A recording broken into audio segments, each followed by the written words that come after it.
সুপ্রিয় দর্শক, এই সময়ে স্বাগত জানাচ্ছি আমি ফখরুল আলম কাঞ্চন। আশা করি যে যেখানে আছেন ভালো আছেন, সুস্থ আছেন। আমরা এই অনুষ্ঠানে সমসাময়িক বিষয়ের উপর আলোচনা করি। আজ আলোচনার জন্য আমরা দুজন অতিথিকে আমন্ত্রণ জানিয়েছি।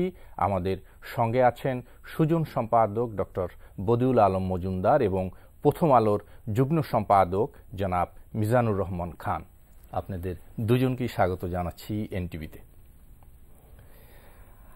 আমরা প্রথমেই সরাসরি সাবজেক্টে যাই। আমরা জানি যে সার্চ কমিটি বিশিষ্ট 12 জনের সাথে বৈঠক করেছেন। আপনি সেই বিশিষ্ট 12 জনের মধ্যে ছিলেন এবং বৈঠক করে এসছেন। আমরা যদি সংক্ষেপে আমরা জানতে চাই যে এ পর্যন্ত সার্চ কমিটির যে তৎপরতা, যে লক্ষ্যে ওনারা কাজ করছে, সেই মূল্যায়ন আপনি কিভাবে করবেন? আমি তো মনে করি তারা যে উদ্যোগটা নিয়েছে, তারা কিছু ব্যক্তির কাছ থেকে তারা পরামর্শ নেওয়ার উদ্যোগ নিয়েছে। একই সাথে তারা রাজনৈতিক দল থেকে নাম নিয়েছে। তো এটাকে আমি ইতিবাচক হিসেবে দেখছি, কিন্তু এটা নিয়ে কি করবে সেটা নিয়ে আমার প্রশ্ন আছে, এবং সেই প্রশ্ন আমি রেখে এসেছিলাম তাদের কাছে। যে আমি মনে করি এই নামগুলো নিয়ে তারা যে কতগুলো সুনির্দিষ্ট মানদণ্ডের ভিত্তিতে, যোগ্যতা অযোগ্যতার মানদণ্ডের ভিত্তিতে তারা একটা শর্ট লিস্ট, সংক্ষিপ্ত তালিকা করবে এবং তালিকা করে তালিকাটা প্রকাশ করবে, এবং একই সাথে তারা এই যারা শর্ট লিস্টে আছে তাদেরকে নিয়ে একটা গণশুনানিও করতে পারে। এবং এরপরে যখন তারা নামগুলো সুপারিশ করবে, তখন তারা কি কারণে, কি যুক্তিতে এই সকল নাম তারা সুপারিশ করলো, কেন ককে বেছে নিল খকে নয়, খকে বেছে নিল ককে নয়, যে তারা যে শর্ট লিস্ট আছে ওটা না করলে অন্তত যাদেরকে বেছে নিল তারা কোন যুক্তিতে, কোন যোগ্যতার মাপকাঠিতে। আজকে কিন্তু ক্যাবিনেট সেক্রেটারি বলেছেন যে রাজনৈতিক দলগুলোকে দেওয়া মানে তালিকা থেকে, প্রায় শতাধিক তালিকা থেকে তারা 20 জনের নাম শর্টলিস্ট করেছে। আচ্ছা, এইটা আসি, আমি একটু মিজানুর রহমান খানের কাছে যাই। আমি বাক্যটা শেষ করি। জি প্লিজ। আমি ওই যে স্বচ্ছ প্রক্রিয়ার মাধ্যমে যাতে মানুষ জানবে কাদেরকে, যে কতগুলো সুস্পষ্ট মানদণ্ডের ভিত্তিতে এদেরকে তালিকাভুক্ত করা হয়েছে, এবং একটা স্বচ্ছ প্রক্রিয়ায়, তাহলে মানুষের আস্থা, তাদের কাজের প্রতি আস্থা বাড়বে।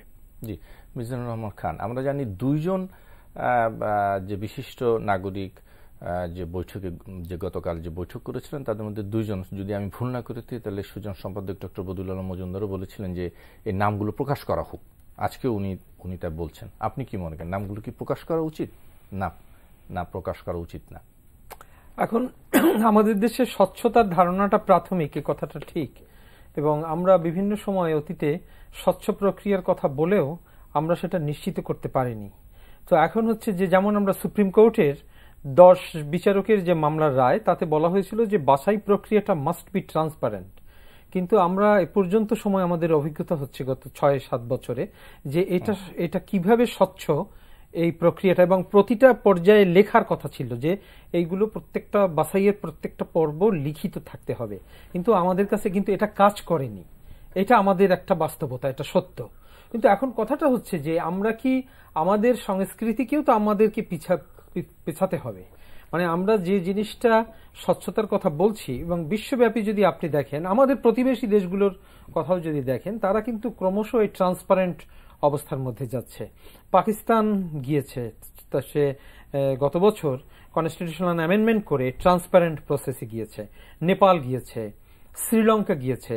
এখন ভারতে সুপ্রিম কোর্ট জানতে চেয়েছেন, এটা এখনো পেন্ডিং, তবে ইতিমধ্যে তাদের যে আইন কমিশন, সেই কমিশন যে সুপারিশ দিয়েছে নির্বাচন সংস্কারে, তাতেও স্বচ্ছ প্রক্রিয়ার কথা বলেছে, যে এটা আর এক্সিকিউটিভ ডোমেইনে যে এক্সিকিউটিভ প্রিভিলেজটা, এটা কারণ হচ্ছে যে এখানে একটা ইন্টারেস্টিং দিক হচ্ছে, তারা প্রশ্ন করে তুলেছিল যে বিচারকদের বাছাইয়ের ক্ষেত্রে সুপ্রিম কোর্ট যে কলেজিয়াম যে পদ্ধতি অবলম্বন করে সেটা স্বচ্ছ নয়, সেটা কনসালটেটিভ যথেষ্ট নয়। এই কথা সরকার রিটেন দিয়েছিল, তখন আমি ইন্ডিয়ার কথা বলছি, তখন হয়েছে কি না, আমি প্রিন্সিপালটা নিচ্ছি আমরা, যে তখন হয়েছে কি, তখন পিআইএল হয়েছে এটা বলে যে আপনারা এখানে স্বচ্ছতার কথা বলছেন, আপনি তো প্রধান নির্বাচন কমিশনার এবং নির্বাচন কমিশনার নিয়োগ করেন তো গোপনীয়তা অনুসরণ করে, আপনারা তো স্বচ্ছ প্রক্রিয়া অনুসরণ করেন না। তখন কিন্তু সুপ্রিম কোর্ট কিন্তু এই প্রেজেন্ট চিফ জাস্টিস কিন্তু নোটিশ দিয়েছে যে তাহলে পরে কেন নির্বাহী সরকার এই ব্যবস্থাটা যাবেন না। এবং ভালো কথা হচ্ছে বর্তমান যিনি প্রধান নির্বাচন কমিশনার ভারতে, তিনি কিন্তু এটা অ্যাকসেপ্ট করেছেন, তিনি বলেছেন যে এটা ট্রান্সপারেন্ট এবং কনসালটেটিভ ওপেন একটা ব্যবস্থার মধ্যে যাওয়া উচিত। তো আমরা যখন চারদিকেই এটা দেখতে পাচ্ছি, মানে উন্নত গণতন্ত্র তো আছেই, ভারত বা যুক্তরাষ্ট্রের যে 6 সদস্যের ফেডারেল নির্বাচন কমিশনার, সেখানে সিনেটের কনফার্মেশন হিয়ারিং সাপেক্ষে প্রেসিডেন্ট কিন্তু নিয়োগ দিয়ে থাকেন। তো আমরা উন্নত অনুন্নত পাকিস্তানের মতো দেশ, নেপালের মতো দেশ, সবাই যে একটা স্বচ্ছ প্রক্রিয়ার মধ্যে দিয়ে গিয়েছে, তো আমরা এটা একটা মনে করি যে এটা একটা যৌক্তিক অবস্থা। তো এটা হতে পারে ধরুন একেবারেই শেষ পর্যায়ে গেলেন আপনি, যেমন ধরুন এখন যে 20টা নামের কথা বলছেন, আমি এটা বলবো যে এই 20টা নাম অন্তত প্রকাশ করা যেতে পারে। তাতে কি হবে যে আপনি অন্তত আমরা এই 20 জনের মধ্যে এমন একটা দুটো নাম হতে পারে যেটা নিয়ে খুবই বিতর্ক বা এমন একটা কিছু তথ্য দেখা গেল যে যেটা সেক্ষেত্রে যেটা হবে, নামগুলো প্রকাশ করার সাথে সাথে কিন্তু একটা পাবলিক ডিবেট হবে। এখন দেখেন এইটা কোন একটা স্টেজে না, আমি এখানে একটা জিনিস বলছি, তাহলে পরে আপনি কি বলতে চাইছেন? আপনার যুক্তিটা দাঁড়াচ্ছে তাহলে এই যে আপনি একটা সিক্রেটিভ মেজার্স এর মধ্যে দিয়ে আপনি চাপিয়ে দেবেন, তারপর তোমরা বিতর্ক করো। না, সেটা যদি নাও হয়, আপনি যেভাবে বলছেন, কিন্তু যদি পাবলিকলি এই নামগুলো প্রকাশ করা হয়, যে ডিবেট যখন হবে তখন মানুষের কিন্তু অনেক রকম কথা বেরিয়ে আসবে। তাতে কি ওই 20 জনের ব্যক্তিগত ইয়াটা ক্ষুণ্ণ হবে কি না? এইটা আমি বলছি যে আমরা এমন একটা রাষ্ট্র ব্যবস্থা, এটা আমি বলছি যে আমাদেরকে, এটা ঠিক যে আমাদেরকে সতর্কতার সঙ্গে যেতে হবে, কিন্তু আমি বলবো যে আমরা জানি এমন একটা রাষ্ট্র ব্যবস্থার নিজেকে তৈরি না করি যার সঙ্গে আমরা কম্পেয়ার করতে পারি। আমরা তো কিছু হলে পরে আমরা ওয়েস্টমিনিস্টার ডেমোক্রেসির কথা বলি, আমরা অন্যান্য দেশের উন্নয়ন মডেলের কথা বলি, তো মডেল তো আমাদের সামনে অনেকগুলো আছে। তো আমি বলছি যে সেখানে একটা কম্প্রোমাইজ, আমি বলি না কোনো হঠকারিতার কথা আমি বলবো না, কিন্তু আমি এমন একটা ব্যবস্থাই চাইবো না যেটা আপনি একটা, তাহলে পরে হচ্ছে প্রশ্নটা দাঁড়াবে, তাহলে আপনি যে এতদিন যে ব্যবস্থাটা দিয়ে আমরা করে আসছিলাম, তাহলে এখন এইখানে আমি যে প্রক্রিয়াটা আপনি ইনজেক্ট করলেন, এটা তো জনগণের আকাঙ্ক্ষার প্রতিফলন। আজকে যে আপনি যে একটা অনুসন্ধান কমিটি করেছেন, এখন এটা যদি এই হয় যে এটা একটা শুধুই লোক দেখানো, আপনি একটা কমিটি করে দিলেন যার কাজ হবে শুধু মানুষের সঙ্গে আলোচনা করা এবং এটাই সেল করা যে আমি মানুষের সাথে আলোচনা করেছি, কিন্তু আপনি যেটা করার সেটাই আপনি প্রক্রিয়ার মধ্যে দিয়ে করলেন, সেই জায়গাটাও আবার যাতে না যায়। আমি বলি না রাতারাতি আমরা একেবারেই স্বচ্ছ একটা ব্যবস্থার মধ্যে ইউরোপীয় স্ট্যান্ডার্ডে আমরা নিজেদেরকে নিতে পারবো না, সেটা সত্য। আবার আমি ট্যাবু একদম ভাঙবো না, সেটাও আমার মনে হয় যে খুব বেশি গ্রহণযোগ্য কথা নয়। আচ্ছা, আমরা যদি একটু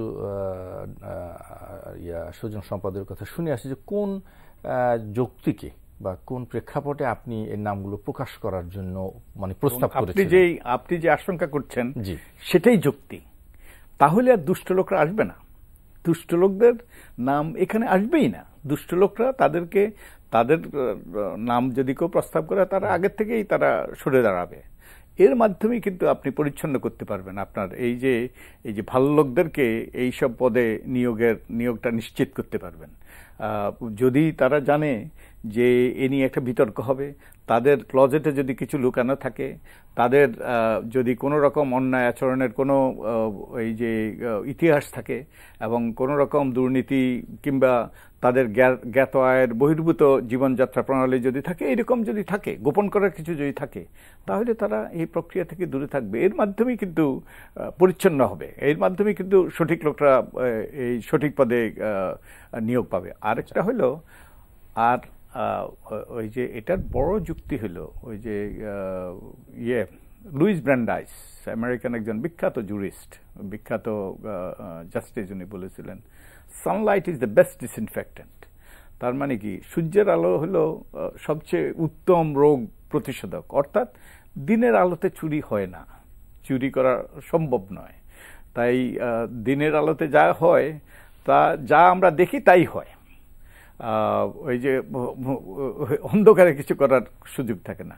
তো এবং কোনো কোনো দেশে তো আছে যে সানশাইন ল মানে আপনি যেমন এই যে অনেক সিটি কর্পোরেশন আছে কিংবা অনেক রকম প্রতিষ্ঠান আছে, সরকারি প্রতিষ্ঠান, এগুলোতে প্রকাশ্যভাবে সিদ্ধান্ত হয় মানুষের উপস্থিতিতে, জনগণের উপস্থিতিতে, নাগরিকদের উপস্থিতিতে, এবং কিছু কিছু যেখানে ব্যক্তির বিষয়ে কোনো সিদ্ধান্ত নিতে হয়, যেমন কারো চাকরির যে বেতন ভাতার সম্পর্কে, কিংবা অনেক সময় বেতন ভাতাও পাবলিক, কারণ এগুলো এখন সবকিছুই পাবলিক। কিছু কিছু ব্যক্তির নিতান্ত ব্যক্তিগত বিষয় নিয়ে যদি সিদ্ধান্ত নিতে হয় তাহলে হয়তো তারা ওই এক্সিকিউটিভ সেশনে যায়। তো এটাই হলো ওই উন্নত গণতন্ত্রের পশ্চিমা দেশের সংস্কৃতি হয়ে দাঁড়িয়েছে। এবং বিকল্পের কথা বলতে পারি আমি, যে এই যে সিক্রেটিভ প্রসেস, এখানে আমার মনে হয় যে আমার জানা মতে একজন বরেণ্য শিক্ষাবিদ একটি প্রস্তাব দিয়েছেন। এই আমার ধারণা যে এই প্রস্তাবটি যদি মানা হয়, মানে আমি প্রথমে চাইবো যে এই 20টি নাম, এটা কারণ হচ্ছে যে 20টি নামটা আমি ওটা বলছি। 20টা নামের সুবিধা হচ্ছে যে একটি নামের বিপরীতে আমরা কিন্তু এখন 4টা নাম পাচ্ছি। মানে আমি যদি এটা ধরে নেই যে একটি নামের পরিবর্তে মানে অনুকূলে আমি 5টি নাম পাচ্ছি, ঠিক আছে, বা 4টি নাম পাচ্ছি, তাহলে হ্যাঁ 5টি তো পদ, তাহলে হচ্ছে যে 4টা করে হয়। তো 4টার মধ্যে কিন্তু আপনি একজন নিয়ে খুব বিতর্ক হলো, 2 জন নিয়ে বিতর্ক হলো, 3 জন নিয়ে, এতটা হতে পারে না। মানে আপনি যদি অ্যাভারেজ প্রপেন্সিটিতেও দেখেন, তাহলে আমি মনে করি যে 20টা নাম আপনি ডিসক্লোজ করার পরে আপনি যখন ওখান থেকে আপনি 10-এ যাবেন, তাহলে পরে আপনি সেটা আর মানে অ্যাপয়েন্টমেন্ট না হওয়া পর্যন্ত আপনি ওইটুকু পর্যন্ত আপনি সিক্রেসিটা বজায় রাখতে পারেন। মানে অর্থাৎ একটা ধাপ আমি কমিয়ে দিলাম, এটা একটা। আরেকটা যেটা একজন বরেণ্য শিক্ষাবিদ যে প্রস্তাব দিয়েছেন, এবং আমি মনে করি যে সেটা খুবই যুক্তিসঙ্গত, সেটা হচ্ছে তিনি বলেছেন যে আমাদেরকে যে ডাকা হলো, তো এটা তো এখানে পলিসি ঠিক করার কোনো বিষয় নেই, আপনি উপযুক্ত লোক বাছাই করবেন, সেজন্য আপনি আমাদেরকে ডেকেছেন। এই কথা বলার কোনো খুব প্রাসঙ্গিক বা যুক্তিসঙ্গত কথা নয় যে যেমনটা প্রেসে এসছে যে 12 জন যারা গিয়েছিলেন তারা সবাই বলেছেন যোগ্য, সৎ, নিরপেক্ষ লোককে নিয়োগ করা হোক।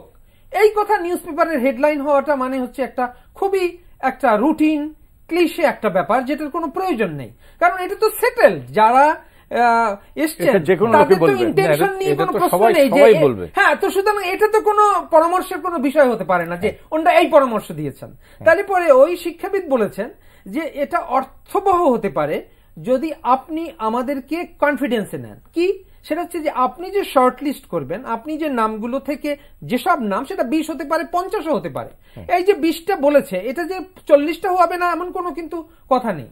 আপনি এটাকে 25-30 করে নেন, তাহলে আপনি 30টা নাম যদি আপনি এই যে 12 এবং কালকে 5 জন যাচ্ছেন, 4 জন যাবে, আচ্ছা, তো এই যে একজনকে মানে বাদ দেওয়া হয়েছে, আচ্ছা যাই হোক 16 জন।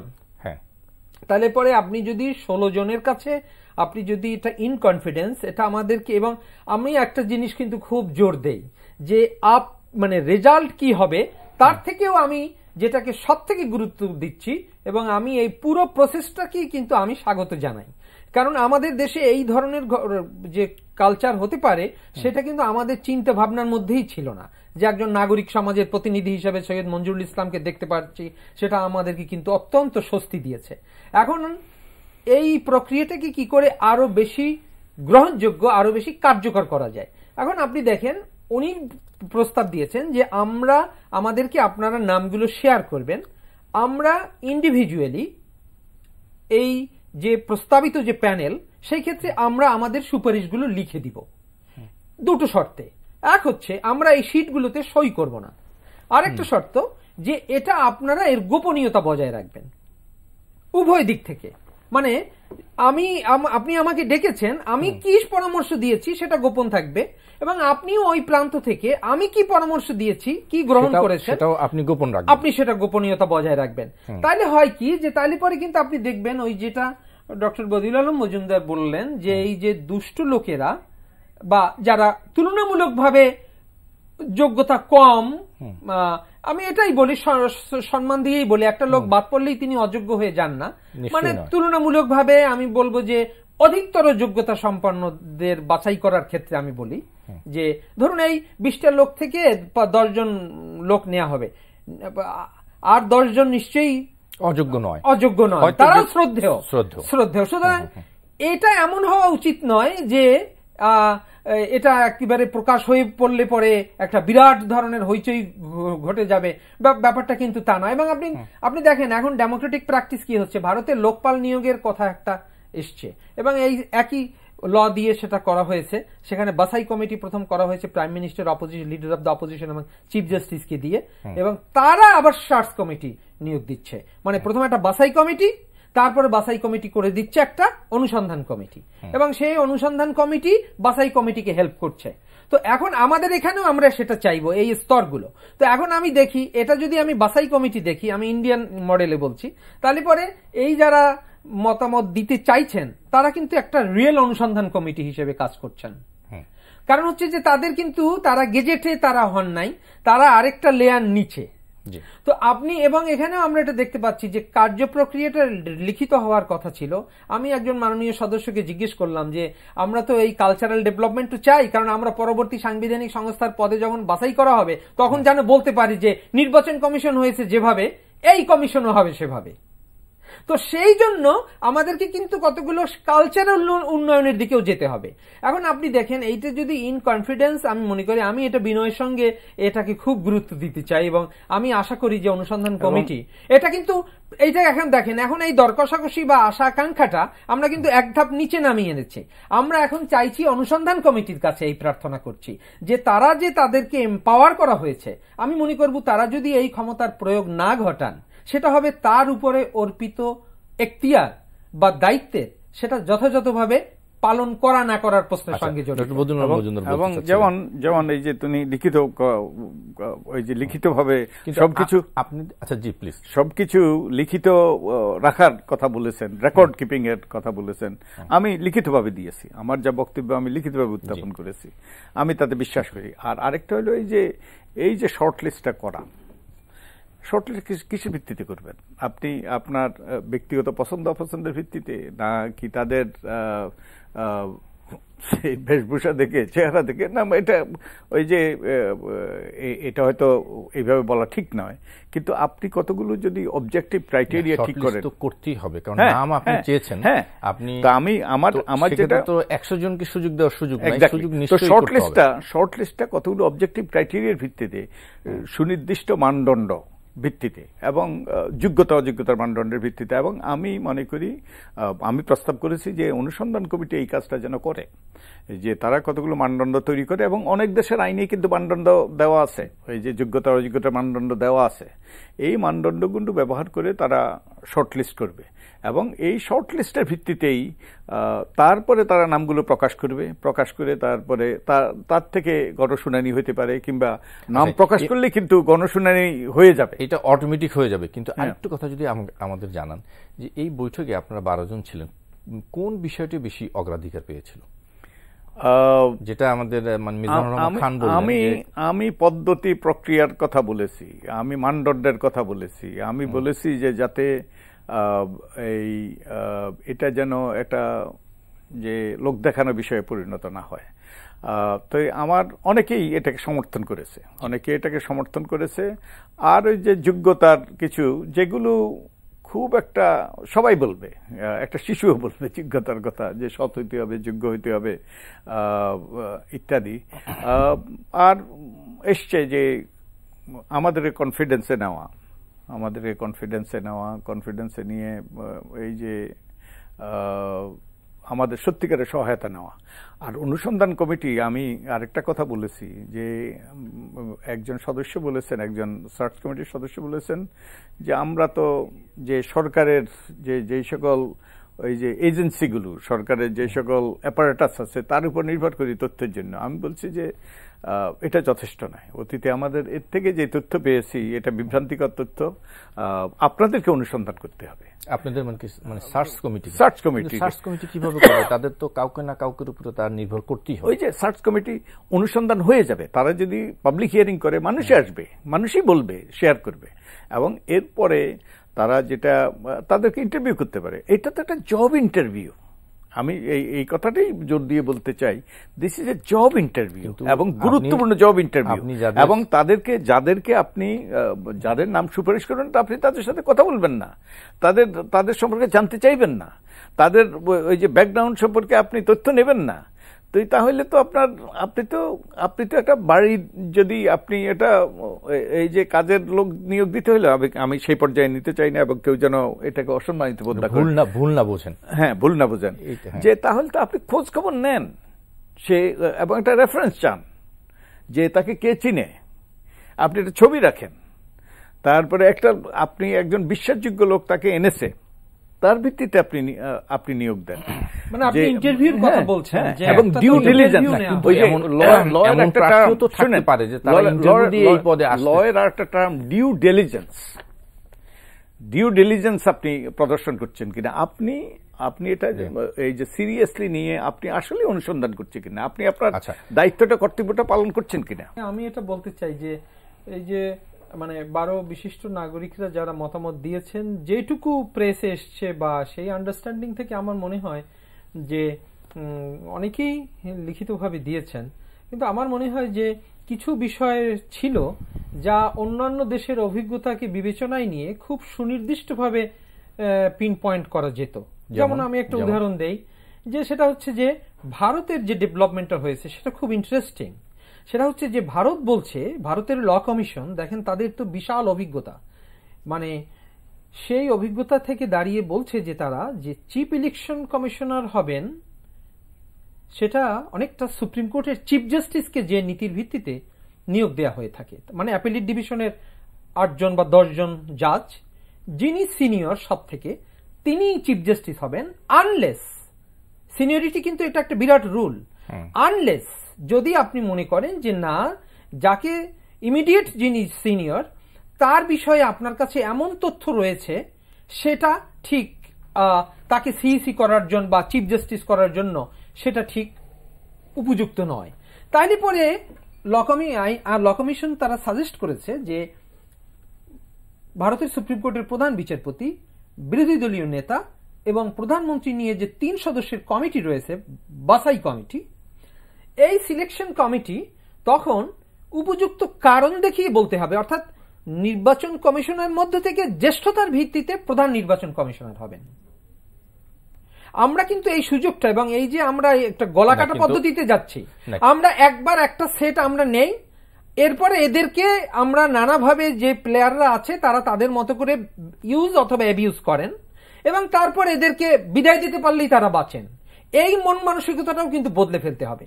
আপনি এদেরকে আপনি বলতে চাচ্ছেন যে এই প্রক্রিয়ায় নিয়োগ থাকবে এবং তাদের যে 4 জন বা 5 জন নির্বাচন কমিশনার থাকবে তাদের মধ্যে থেকে আপনি একজনকে চিফ ইলেকশনার, এক্স্যাক্টলি। আপনি দেখেন কানাডার সুপ্রিম কোর্ট, কানাডার কনস্টিটিউশনের আওতায় যদি তাদের দেশে যে প্রধান নির্বাচন কমিশনার নিয়োগ করে তাকে কিন্তু টানা 10 ইয়ার্স, তাকে বলছে যে আর নবায়ন হবে না, কিন্তু একবারে তাকে 10 বছর দেয়। কিন্তু এই যে 5 বছরের যে দায় দায়িত্বগুলো থাকে, আমরা যেটা অতীতে দেখেছি যে তাদের পক্ষে বিপক্ষে প্রচুর যুক্তি দাঁড়িয়ে যায়, এবং বিশেষ করে নির্বাচন কমিশন যখন এই 5 বছরে যে কাজগুলো করেন, যে ইলেকশন কন্ডাক্টগুলো করেন, সেগুলোর পক্ষে নানা যুক্তি আছে যে এই কমিশনের সদস্য উনিও ছিলেন, সুতরাং ওনাকে আবার অমুককে আবার মানে আপনারা চিফ ইলেকশন কমিশনার নিয়োগ করছেন, তো এই বিতর্কটা তৈরি হবে না? না, এখন আপনি দেখেন এই বিতর্কর কথা যদি আমরা বলেন, এগুলোতে যদি কোনো যুক্তি থেকে থাকে, আপনি আবার অপোজিট ভিউ থেকে দেখবেন যে এর মধ্যে সেই পরিমাণ দুর্বলতাও রয়েছে। কারণ আপনি এমন ভাবে নির্বাচন ব্যবস্থাকে আপনি নষ্ট করছেন বা বিতর্কিত করছেন যে এটাকে নিয়ে আপনি এই পুরো আমার নির্বাচন কমিশনের যারা এখন এই প্যানেলটা রয়েছে, আপনি দেখেন এই প্যানেলে তো সিলেকশন কমিটিরই, সার্চ কমিটিরই তো আউটকাম, এবং সেই কমিটি যিনি প্রিজাইড করেছিলেন যার সভাপতি ছিলেন, তাকে তো আমরা এখন তাই পাচ্ছি। তাহলে আপনি এখন ওই সময়টা আমরা একেবারেই গ্রহণ করব না, একেবারে মানে তার মানে হচ্ছে যে তাদের ভেতর থেকে কাউকে চিফ ইলেকশন কমিশনার করার ক্ষেত্রে সরকারি দলের যদি চরম নিষ্পৃহতা দেখিয়ে থাকে আদৌ, এবং তাদের রিকমেন্ডেশনের মধ্যে যদি এই প্যানেলের কারো একজনের নাম দেখি, আমি তো তাদের জন্য এটা প্লাস পয়েন্ট হিসেবে বলবো না, এটা বলবো যে তাদেরকে আপনার ব্যবহার করা হয়ে গেছে, এখন আর আপনি তার দুর্নামের ভাগীদার হতে চান না, এটা কিন্তু দেখতে হবে। সুতরাং ইন্ডিয়ান মডেলটা আমাদেরকে খেয়াল করতে হবে যে কেন তারা ইলেকশন কমিশনার, তাহলে তো এটা একটা চিফ অ্যাডভাইজারের মতো পদ। আমরা পলিটিশিয়ানদের কাছ থেকে এটা শুনেছি যে তারা এই ব্যবস্থাই করে চাকরি সৃষ্টি করার জন্য। তাহলে আপনারা পলিটিশিয়ানরা যারা এই প্রসেসের মধ্য দিয়ে কাউকে একেবারে 5 বছর পর পর গলাকাটা পদ্ধতি, আর কাউকে আমি সহ্য করতে পারছি না, আপনি তো আমার ইন্ডিপেন্ডেন্ট সেক্রেটারিয়েট আমি কেন চাই? সেই ইন্ডিপেন্ডেন্ট সেক্রেটারিয়েটকে যাতে একজন নির্বাচন কমিশনার কম্পিটেন্টলি গ্রহণযোগ্যতার সঙ্গে, এবং আমি তো একটা সাধারণ নির্বাচন করে আমি গ্রহণযোগ্যতা বা অযোগ্যতা আমি নির্ধারণ করতে চাই না, আমি তো সিরিজ অফ নির্বাচন আমি 5 বছর অনেক কিছু করতে হবে। তো সেইখানে আমি বলতে চাচ্ছি ক্রাইটেরিয়া গুলো আমাদের সিভিল সোসাইটি যাদেরকে ডাকা হয়েছে তাদের কাছ থেকে, যেমন আমি ওটা বলতেছিলাম, আপনি দেখেন পাকিস্তানের কনস্টিটিউশনাল অ্যামেন্ডমেন্ট বিল যেটা 22তম সংশোধনী পাশ করেছে তারা, সেই 22তম সংশোধনীতে আগে ছিল তাদের শুধু সিটিং জাজরাই শুধু নির্বাচন কমিশনার হতে পারতেন, এখন সেটা বদলে ফেলেছে। বদলে ফেলে কি করেছে, রিটায়ার্ড জাজ ঢুকিয়েছে, সিভিল সার্ভেন্ট শব্দটা ঢুকিয়েছে, আর টেকনোক্র্যাট শব্দ ঢুকিয়েছে। এখন টেকনোক্র্যাট শব্দ কেন ঢুকিয়েছে? যাতে সিভিল সোসাইটির মেম্বারদেরকে ঢোকানো যায়। কিন্তু সেখানে একটা জিনিস বলে দিয়েছে যে শিক্ষাগত জীবন আপনার যাকে নেওয়া হবে তার শিক্ষা জীবন যেন অনুমোদিত বোর্ড দেশের, তার যেনই দেখে তারা যে তার শিক্ষা জীবন অন্তত 16 বছর সে শিক্ষা জীবনে তার পার করেছে। আমি একটা উদাহরণ হিসেবে বললাম। এরকমের কিছু ফান্ডামেন্টাল জায়গা, কিছু বেসিক জায়গা আমাদের এবারেই আমাদেরকে যে বাছাই করার যে কার্যপ্রক্রিয়া দিয়েছে, আমি একজন মাননীয় সদস্যকে খোঁজ নিলাম, উনি বললেন যে আমাদের তো এত টাইম নেই, আমরা লিখি নাই। এটা ঠিক নয়, এটা সমীচীন নয়। কারণ এটা দিয়েই তারা যদি এই কষ্টটুকু করতেন যে আমরা যদি কিছু বেসিক জিনিস আমরা লিখতে পারতাম, তাহলে আমাদের ওটাই হতো অগ্রগতি। জি, ডক্টর বদিউল আলম মজুমদার কি বলবেন? অনেক কথাই বললেন, ইন্ডিয়া পাকিস্তানের কিছু উদাহরণ নিয়ে আসছেন। আমরা তো শিক্ষা গ্রহণ করতে হবে, আমাদের এই পদ্ধতিটা পরিচালিত করতে হবে, এবং একই সাথে আমাদের সঠিক ব্যক্তিদেরকে এইসব প্রতিষ্ঠানে নিয়োগ দিতে হবে। বিষয়ে কি আপনারা আইন প্রণয়নের বিষয়ে আমি নিজে ব্যক্তিগতভাবে লিখেছি, বলেছি, এবং আইন যদি প্রণীত হইতো তাহলে অনেক কিছুই, অনেক বিতর্কই এড়ানো যেত। যেমন আইন যদি প্রণীত হইতো তাহলে আইনে সুস্পষ্টভাবে নির্বাচন কমিশনের ক্ষমতা, দায়িত্ব ইত্যাদি এগুলো তো একটা চ্যাপ্টার থাকতো, একটা অংশ থাকতো এই সম্পর্কিত, আরেকটা অংশ থাকতো যে নির্বাচন কমিশনার কারা হইতে পারবেন, কারা হতে পারবেন না, তার এই যে আমি যে মানদণ্ডের কথা বলছি, আমি যে যোগ্যতার অযোগ্যতার মানদণ্ড, এটা সুস্পষ্ট করা থাকতো। আরও থাকতো এখানে যে অনুসন্ধান কমিটি যদি করা হয়, কাদেরকে নিয়ে অনুসন্ধান কমিটি? যেমন কোনো দেশে আছে যে প্রধানমন্ত্রী, বিরোধী দলের নেত্রী, স্পিকার, কোনো দেশে আছে পার্লামেন্টের একটা বিশেষ কমিটি, বিভিন্নভাবে। তো এটা সুস্পষ্ট থাকতো, তাহলে যে এই যে বিতর্ক হইল যে এই অনুসন্ধান কমিটি, সেই বিতর্কটা আনা যেত। এবং একই সাথে এই প্রক্রিয়াটা স্বচ্ছ করার ব্যাপারেও এটা আইনে সুস্পষ্ট করা যেত। তাই আইন না করার ফলে কিন্তু আমরা অ্যাডহক ভিত্তিতে হবে, শুধু অ্যাডহক ভিত্তিতে হবে না, অনেকগুলো বিতর্কের আমরা সৃষ্টি করেছি। যেমন যে আইনে যেটা থাকতো সেটাই হতো, মানুষ জানতো। আর আরেকটা বিষয় যে আমরা অনেকগুলো বিষয়, যেটা মিজানুর রহমান খান বলেছেন, যে আমরা কয়েকদিন আগেই একটা গোলটেবিল বৈঠক করেছি, এবং সেখানে আমরা বলেছি যে জ্যেষ্ঠতম যিনি পরবর্তীতে জ্যেষ্ঠতম যিনি নির্বাচন কমিশন, আমাদের কনস্টিটিউশন অনুযায়ী কিন্তু একবার সিইসি হলে আর পুনর্নিয়োগ পেতে পারেন না, সংবিধানের ওটা পারমিট করে না। কিন্তু নির্বাচন কমিশনার যারা, তারা কিন্তু সিইসি হইতে পারেন পরের টার্মে। তো আমরা করেছি পরবর্তীতে যিনি সিনিয়র হবেন তাকে সিইসি হিসাবে নিয়োগ দেওয়া। এবং আরও শুধু তাই নয়, আমরা স্ট্যাগার্ড পদ্ধতি, আমি গতকালকে যেই মত বিনিময় সভা ছিল, আমি বলেছি স্ট্যাগার্ড পদ্ধতিতে যেন হয়। স্ট্যাগার্ড পদ্ধতি মানে, এবং আমি আরো বলেছি যেমন ভারতীয় আইন কমিশন এটা একটা আইন কমিশন এটা করেছে, সুপারিশ করেছে প্রথম সিইসি কে নিয়োগ দেওয়া, এবং সিইসি কে নিয়োগ দেওয়ার পরে সিইসি সহ অন্য নির্বাচন কমিশনারদেরকে নিয়োগ দেবে। না, এই সিইসি নিয়োগের ক্ষেত্রে তো একমত হওয়া তো কঠিন হয়ে পড়বে তখন।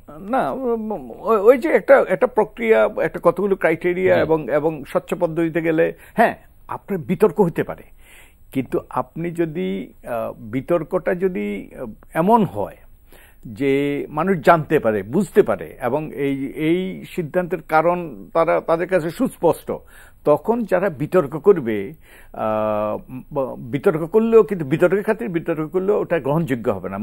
মানুষের কাছে যদি মানুষ যদি কনভিন্সড হয়, যেমন এই যে তত্ত্বাবধায়ক সরকার অধীনে যতগুলো নির্বাচন হয়েছে, যারাই পরাজিত হয়েছে তারা কিন্তু রিজেক্ট করেছে, কিন্তু শেষ পর্যন্ত গ্রহণ করেছে, শেষ মেনে নিয়েছে, কারণ মানুষের কাছে এটা গ্রহণযোগ্য হয়েছে। তো বিতর্ক করলে তখন এই অহেতুক বিতর্ক চলে যাবে। আর যেটা বলছিলাম স্ট্যাগার্ড পদ্ধতিতে, যেমন ওই যে আমাদের যেমন ওই যে উনি কি গলা কাটা, যেটা 5 বছর খালাস, শেষ, 5 বছরের দায়িত্ব পালন করলেন, এরপরে আপনি বাদ দেন, এবং এরপরে কোনো ধারাবাহিকতা নাই। এই যে যারা আসবে তারা নতুন করে শিখবে, এবং এটা শিখাই তো সময় লাগবে। তো যেটা যেমন আমি কালকে বলেছি যে প্রথম সিইসি কে নিয়োগ দেওয়া, তারপরে 6 মাস পরে আরেকজন নির্বাচন কমিশনার, তারপরে 6 মাস পরে আরেকজন নির্বাচন কমিশনার, এইভাবে তাহলে একটা থাকে, ধারাবাহিকতা থাকে। এবং আমি বলেছি এবং আরো একাধিক ব্যক্তি বলেছে যে 3 জন, ম্যাক্সিমাম 3 জন, কারণ 5 জন নিয়ে আমাদের যে সংস্কৃতি, 5 জন নিয়ে ঐক্যমতে পৌঁছা বড় দুরূহ, এবং তাদের ঐক্যমতের ভিত্তিতে কিংবা মেজরিটি ডিসিশনে সিদ্ধান্ত নেওয়ার কথা।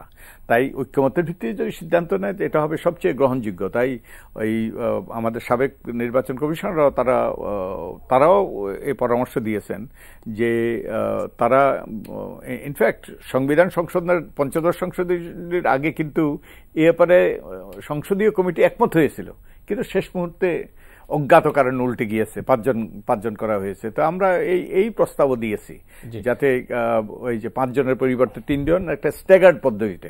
তবে আপনি আইনের কথা যেটা বলছেন, আমি আইনের প্রশ্নটাই বলি, আমি সেটা হচ্ছে যে দেখেন, আমরা আইনটা যখন করেছিলাম, যখন এটা করা উচিত ছিল, সেই থেকে আমাদের খেয়াল রাখতে হবে যে আমাদের পলিটিক্যাল মানে অর্থাৎ এটা ভাবা হয়েছিল 45 বছর আগে কোনটা আইন করতে হবে। হ্যাঁ, ভাবা হয়েছিল। আজকে যেটা আপনি ডিবেট করছেন, যেটা আপনি বলছেন যেটা করা উচিত কি অনুচিত, এটা 45 বছর এর আগের ঘটনা, 72 সালে যেটা আপনি এটা করেন নাই। এবং শুধু ওই রকমের আইন শুধু ওখানেই নয়, ওই রকমের আইন আপনাকে পাবলিক সার্ভিস কমিশনের ক্ষেত্রে বলা হয়েছে, আপনাকে মহা হিসাব নিরীক্ষকের নিয়োগের ক্ষেত্রেও আপনাকে বলা হয়েছে। আপনি কিন্তু দেখেন, আপনি কিন্তু ওখানে যাচ্ছেন না, আপনি কিন্তু সার্চ কমিটি করার কথা আপনি কিন্তু বলছেন না। আজকের যে এই বাছাই কমিটিতে পদাধিকার বলে পাবলিক সার্ভিস কমিশনের চেয়ারম্যান হিসেবে চলে এলেন, মহা হিসাব নিরীক্ষক চলে এলেন, কোথা থেকে এলেন? তারা কোন আইনের আওতায় এসেছেন? তো সেই জন্য আমি বলছি, যেটা নাগরিক সমাজের, যেটা আমি বলবো যে অপারগতা, যেটা ডক্টর বদিউল আলম মজুমদারের সঙ্গে আমি খুবই বিনয়ের সঙ্গে শ্রদ্ধার সঙ্গে দ্বিমত করি, যে ওনারা এখন অনেক পুরনো যে কথা অনেক আগে বলার দরকার ছিল সেই কথা তখন তারা বলেন নাই, বা বললেও অতটা বেশি জোর পায় নাই। এখন যখন সবাই বলছে, তখন আসলে আমি মনে করি, এটা আমার নিজের মত, আমি মনে করি যে এই আইন করার যে কথাটা বলা, এটা আমার মনে হয় হলে পরে আমি স্বাগত জানাই, কিন্তু এটা এখন ক্ষান্ত দেওয়া উচিত। কি সেটা হচ্ছে এই কারণে যে এখন যে কনস্টিটিউশন গত 10 বছরে যেসব দেশগুলো মানে আমাদের দেশের অর্থনীতি বা পলিটিক্যাল কালচারের সঙ্গে যায়, আমি লিস্ট আছে আমার কাছে, আমি এখন বলছি না, কিন্তু আমি এগুলো একজন পর্যবেক্ষক হিসেবে কনস্টিটিউশনাল ডেভেলপমেন্টের বিশ্বব্যাপী সেই জায়গা থেকে আমি বলছি যে এখন আর আইন করার বিষয়টা আমাদের সমীচীন নয়। এইটা আমি ওনাদেরকে আহ্বান জানাবো যে আপনারা আল্লাহর রাস্তায় এটা ক্ষান্ত দেন।